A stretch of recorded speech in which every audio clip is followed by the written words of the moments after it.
باللہ من الشیطان الرجیم بسم اللہ الرحمن الرحیم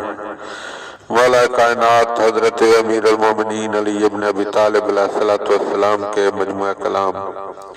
نہج البلاغہ کے پہلے باب کا خطبہ نمبر 231۔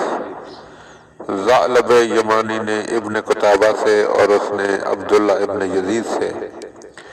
اور انہوں نے مالک ابن دہیہ سے روایت کی ہے کہ انہوں نے کہا کہ ہم امیر المومنین علیہ السلام کی خدمت میں حاضر تھے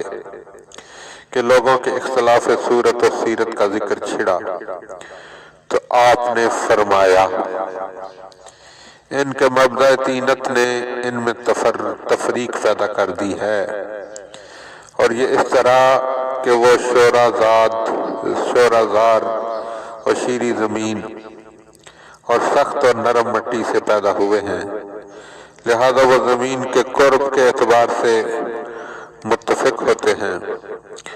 اور اختلاف کے تناسب سے مختلف ہوتے ہیں۔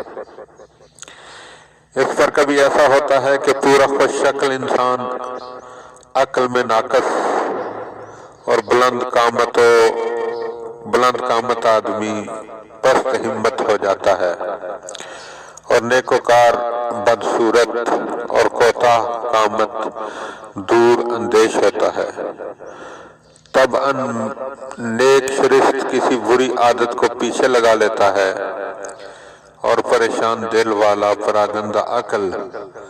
اور چلتی ہوئی زبان والا ہوش مند دل رکھتا ہے۔